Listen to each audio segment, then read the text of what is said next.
بسم اللہ الرحمن الرحیم۔ السلام علیکم۔ روزانہ واقعات سنیے، اس چینل کو سبسکرائب کریں۔ بنی اسرائیل میں دو بھائی تھے جن میں ایک مسلمان اور دوسرا کافر تھا۔ دونوں دریا کے شکاری تھے۔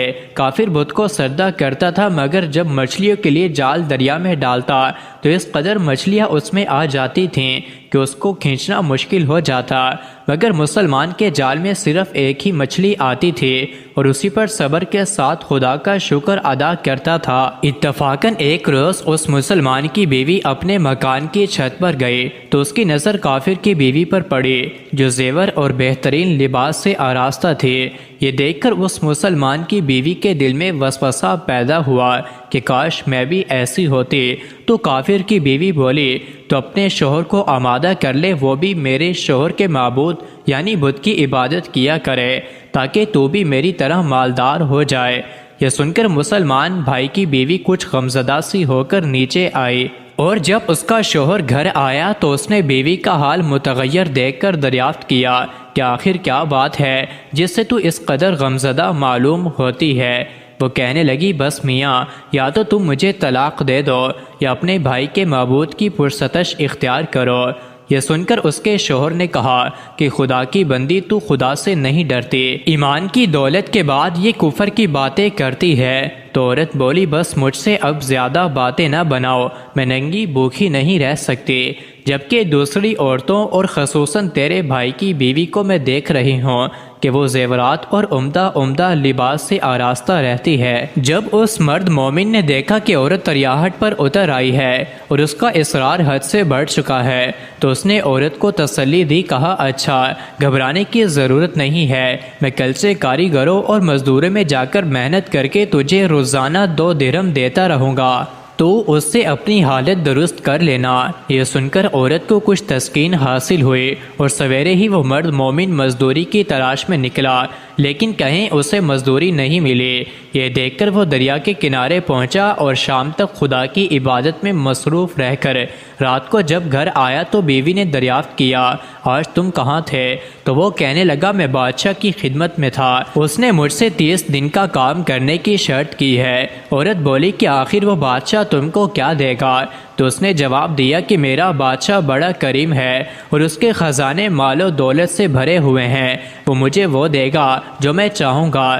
چنانچہ اسی طرح برابر وہ اپنے معبود برحق کی عبادت میں مصروف رہا، اور تیسری رات ہوئی تو بیوی نے کہا، سنو میاں، اگر کل تم نے مجھے مزدوری لا کر نہیں دی تو تم پر مجھے طلاق دینا لازم ہو جائے گا۔ یہ سن کر اس کو کسی قدر پریشانی لاحق ہوئی، اور تیسری صبح کو اس نے ایک یہودی سے کہا، کیا تم مجھے مزدوری پر لگاؤ گے؟ یہ سن کر یہودی کہنے لگا کہ ہاں، تم کو مزدوری تو مل جائے گی، لیکن شرط یہ ہے کہ میرے پاس تمہارے کھانے پینے کا کوئی انتظام نہ ہوگا۔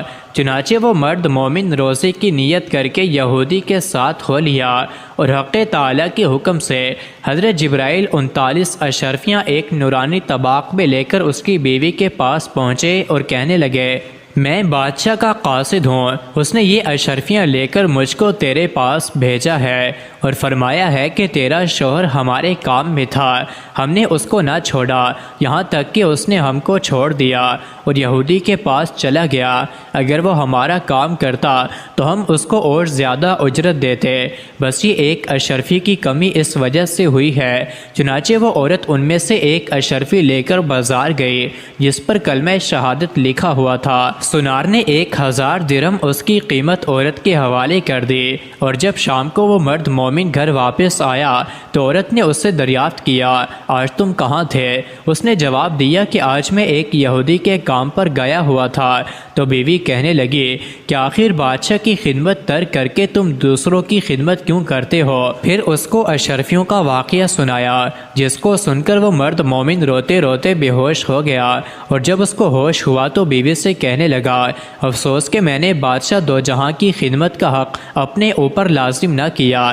اس کے بعد اس شخص نے عورت کو چھوڑ دیا اور پہاڑوں پر چلا گیا، جہاں خدا کی عبادت ہی میں مصروف رہ کر اس کا انتقال ہو گیا۔ حق تعالیٰ اس پر اپنا رحم فرمائے، آمین۔ حاصل سچ ہے، خدا کے خزانوں میں کوئی کمی نہیں ہے، وہ بندے کو اس کی عبادت کا صلہ ضرور دیتا ہے، اگرچہ بس دفعہ کسی حکمت کی بنا پر اس کے ہاں دیر ہو جاتی ہے۔ لیکن بہرحال اندھیر پھر بھی نہیں، وہ اپنے بندوں کو دیتا ضرور ہے۔ حق تعالی ہم سب کو صبر و شکر کے ساتھ رہ کر زندگی گزارنے کی توفیق عطا فرمائے۔ مزید ایسی ہی ویڈیوز کے لیے چینل کو ضرور سبسکرائب کریں۔